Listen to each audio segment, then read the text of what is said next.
Meet Paul. He's 50 years old, and he'd spent the last 19 years working for the same company.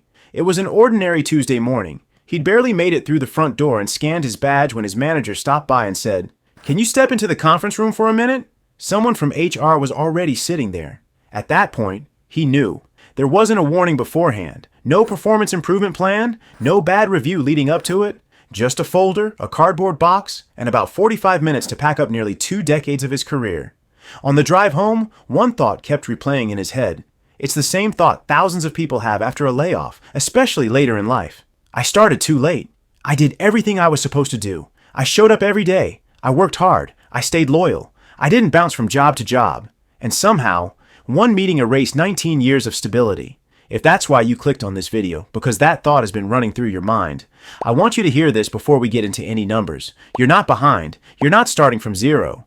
And the path back is probably a lot more achievable than you think. In fact, you may already have money sitting in an account that can start working for you today. Here's what we're going to cover. First, what actually happens to your retirement accounts after you're laid off at 50, including one IRS rule that almost everyone misunderstands, and why the exact age matters more than most people realize. Then we'll talk about the real cost of losing employer health insurance, along with a completely legal IRS-approved strategy that can soften that blow, even though hardly anyone seems to mention it. And finally, we'll run the numbers. We'll look at how much income the money you already have could realistically start generating this month without waiting until you land your next job. But before we get into all of that, let's answer the question that's probably sitting in the back of your mind. Does this actually get better? Yes. If you have even $50,000 sitting in an old 401k, a rollover IRA, or a taxable brokerage account today, you may be able to reposition part of it into income-producing investments and begin generating real monthly cash flow using yields that exist in today's market. Not hypothetical numbers, not optimistic projections. Real yields that are available right now. In a few minutes, we'll calculate what that could look like for your own situation. For now, I just want you to remember one thing. Paul's story didn't end in that conference room. It simply took a different direction. So let's start with what actually happens to your retirement savings the day you lose your job. Because this is where a lot of expensive mistakes begin. One of the biggest sources of confusion is something called the Rule of 55. A lot of people have heard the name, but surprisingly few understand how it actually works. Many assume it means that once you're somewhere in your 50s, you can start withdrawing money from your 401k without paying the early withdrawal penalty. That's not what the rule says. Here's what it actually means. If you leave your employer during or after the calendar year you turn 55, you can withdraw money from that employer's 401k or 403b without paying the usual 10% early withdrawal penalty. Notice how specific that is. It only applies to the retirement plan from the employer you just left. It doesn't apply to an old 401k from a previous job. It doesn't apply to an IRA. And here's the part that catches a lot of people off guard. If you immediately roll that 401k into an IRA after leaving your job, you permanently lose access to the Rule of 55 for those funds. Once the money moves into an IRA, it's treated under the standard IRA rules instead, which generally means penalty-free withdrawals don't begin until age 59 and a half. That's an important distinction. If Paul had been 55 instead of 50, he'd have a penalty-free way to access that specific 401k if he needed it. But he's only 50. That door isn't open yet. And that's not a reason to panic. It's simply a reminder that understanding exactly where you stand is far better than assuming a rule applies when it doesn't. There's another milestone worth knowing about because the retirement system isn't built around one age. It revolves around several. Most people know about 55. Almost everyone knows about 59 and a half. But there's another one that often flies under the radar. Starting this year, workers who turn 60, 61, 62, or 63 can make an enhanced catch-up contribution to their 401k. According to the IRS, that limit is currently $11,250. It's not an extra catch-up contribution on top of the standard one. It replaces it, but it's still a meaningful increase over the regular catch-up limit of $8,000 for workers age 50 and older. Now that doesn't help Paul today, but it highlights something important. The retirement system is built around specific age milestones. Age 55 changes when you can access certain retirement accounts. Age 59 and a half changes the rules again. Ages 60 through 63 increase how much you can contribute. Knowing which milestone you're approaching can completely change the decisions you make today. That's why it's helpful to think of it as an access ladder. Different doors open at different ages. The key is making sure you don't accidentally close one before you've had the chance to use it. Now, Understanding which accounts you can access solves one problem, but for most people in Paul's situation, another one shows up almost immediately. And it's usually the bill that causes the most panic: health insurance. When you lose your job, you'll typically be offered COBRA. On paper, it sounds great because it lets you keep the exact same health insurance plan you've already been using. The surprise isn't the coverage, it's the price. While you were employed, your paycheck only reflected the portion of the premium that you personally paid. What many people don't realize is that their employer was quietly covering a large share of the total cost behind the scenes. According to the Kaiser Family Foundation's Employer Health Benefits Survey, employers contribute, on average, well over $6,000 a year toward an individual employee's health coverage. Most employees never even notice that subsidy because it never appears as money in their paycheck. It simply lowers what they owe. Once you're on COBRA, that subsidy disappears. You're responsible for the entire premium yourself, plus a small administrative fee. Nationally, the average individual COBRA premium now falls somewhere in the $500 to $600 per month range, and that's before adding a spouse or dependents. That's what I call the COBRA cliff. The coverage didn't suddenly become more expensive. You just started paying the part your employer had been paying all along, and that's why so many people are shocked when the first bill arrives. But here's something that rarely gets mentioned. If you have money sitting in a health savings account, an HSA, from your previous job, the IRS specifically allows you to use those funds to pay COBRA premiums completely tax-free. This isn't a loophole. It's written directly into IRS Publication 969 as one of the very few situations where HSA money can legally be used to pay health insurance premiums. And there's another benefit that many people overlook. While you're receiving unemployment compensation, that same HSA money can also be used tax-free to pay premiums for other health insurance, not just COBRA. That could be a marketplace plan.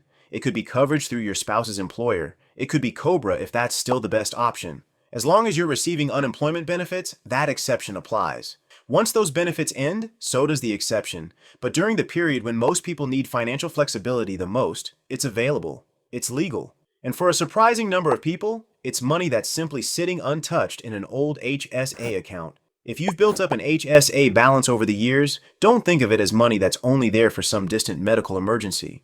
The IRS has already identified unemployment as one of the situations where those dollars are meant to be used. Now, before we start running the numbers, we need to talk about the mistakes that can turn a temporary layoff into a much bigger financial setback. Because this is where people often lose far more money than they realize. One study from the Government Accountability Office modeled exactly what happens when someone begins draining retirement savings during a period of unemployment. Their example looked at a worker who had $70,000 saved at age 55 and ended up withdrawing half of that balance over a 2-year stretch without work. Getting back to where they started didn't take another 2 years. It took roughly 5.5 years of working and saving. That's worth thinking about for a second. A 2-year emergency created more than 5 years of recovery. That's the hidden cost of treating retirement savings like an emergency checking account. And it's exactly why, later in this video, we're going to focus on generating income from existing assets instead of simply spending them down.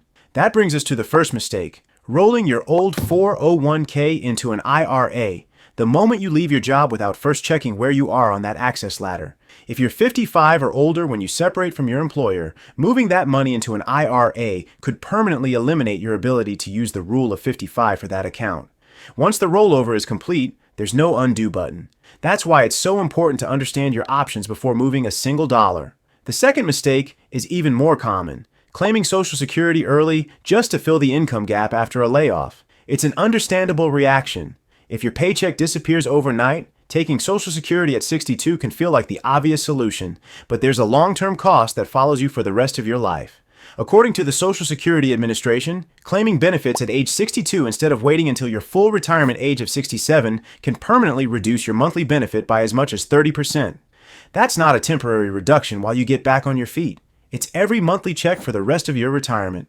A decision made under a few months of financial pressure can affect your income for decades. That's one of the reasons we're walking through this restart strategy today. If your investments can generate enough income to bridge the gap, you give yourself something incredibly valuable: time. Time to find the right job instead of the first job. Time to decide when Social Security actually makes sense.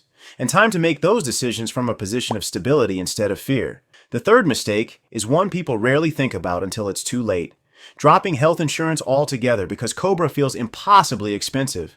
I understand why people do it. $500 or $600 a month is a painful bill when you've just lost your paycheck. But before going uninsured, it's worth looking at the HSA strategy we just discussed or comparing marketplace plans to see if there's a more affordable option. Skipping coverage entirely during your 50s isn't really a money-saving strategy, it's a gamble. And statistically, it's one that becomes riskier with every passing year.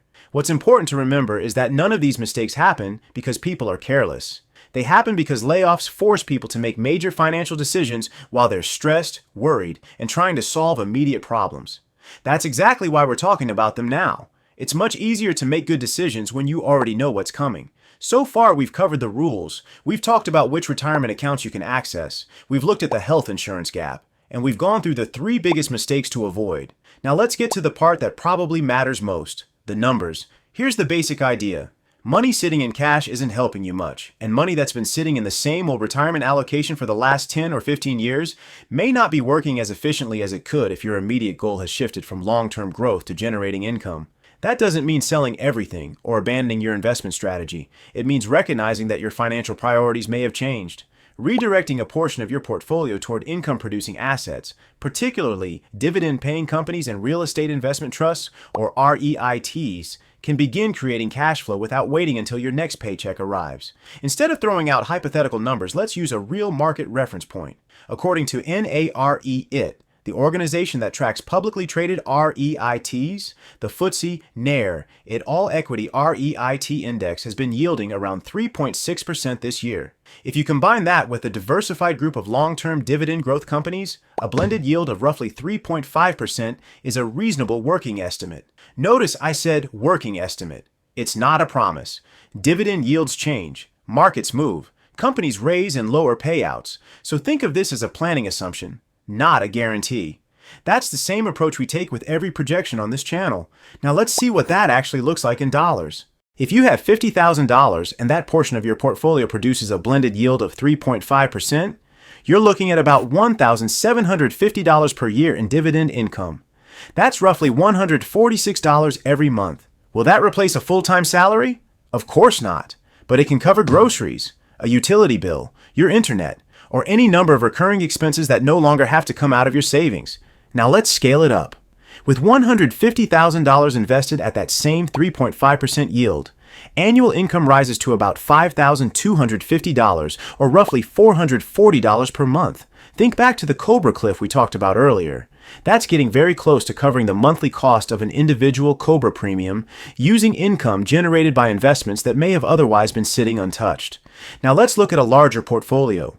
If you have $300,000 invested at that same 3.5% blended yield, you generate about $10,500 per year in dividend income. That's roughly $875 every month. At that point, we're no longer talking about covering a single bill. That's meaningful bridge income. It can help pay a mortgage, cover several major monthly expenses, or simply reduce the amount you need to pull from your savings while you're between jobs. And remember, that income can begin as soon as your investments are in place. Not next year, not 5 years from now, potentially within weeks depending on the holdings and their payment schedules. So here's the formula I'd like you to remember. I call it your restart number. Take the amount of money you can realistically access. Make sure you're only including accounts that fit the access rules we covered earlier. Multiply that balance by 3.5%, then divide the result by 12. What you end up with is a reasonable estimate of the monthly income your portfolio could generate using today's market yields. It's a simple calculation, but it gives you something incredibly valuable during a stressful time. A starting point. If you don't feel like doing the math yourself every time your account balance changes, I've linked my free Dividend Snowball calculator below. It uses this exact formula so you can plug in your numbers and see your estimated monthly dividend income in just a few seconds. And if you're juggling multiple accounts, maybe an old 401k, a taxable brokerage account, and your spouse's investments, the full Dividend Income Toolkit does a lot more than just estimate income. It organizes everything by account type, calculates your projected cash flow across all of them, and even accounts for the tax differences between qualified and ordinary dividends. That becomes much more important once your investments start replacing part of your paycheck instead of simply growing in the background. Now let's put everything we've covered into one picture. The Access Ladder reminds us that the rule of 55 doesn't begin at age 50. It applies during or after the calendar year you turn 55, and only to the retirement plan from the employer you just left. That's why checking your age and understanding the rules before moving your money matters so much. Then there's the Cobra Cliff. Losing employer coverage often means paying hundreds of dollars more each month than you expected. But if you have an HSA, the HSA backdoor gives you a legitimate IRS-approved way to use those funds tax-free to cover COBRA premiums or other qualifying health insurance premiums while you're receiving unemployment benefits. Next comes what I call the rebuild multiplier. The Government Accountability Office's research shows just how expensive panic withdrawals can become. In their example, replacing a retirement account after a 2-year period of unemployment took roughly 5.5 years. That's a powerful reminder that preserving your investments whenever possible can make a huge difference over the long run. And finally, remember the 3 mistakes we talked about. Rolling your 401k into an IRA before understanding whether the rule of 55 applies. Claiming Social Security early because you're under financial pressure. And dropping health insurance before exploring your other options. Every one of those decisions is avoidable when you understand the rules ahead of time. Most importantly, though, there's your restart number. Because when you calculate the income your existing investments can realistically produce, your retirement savings stop feeling like a frozen pile of money that's locked away until someday. They become a tool, one that can help carry you through one of the hardest financial transitions you'll ever face. Paul didn't find another job the same week he learned all of this. That part took longer than he would have liked, but something else happened. For the first time since the layoff, he opened his old 401k statement. Before, all he could see was a number that reminded him of everything he'd lost. Now he saw something different. He saw an asset, something he could actually put to work. He repositioned part of his portfolio, calculated his own restart number, and before he ever sat down for his first job interview, his first dividend payment had already arrived. His situation hadn't magically changed overnight, but his mindset had.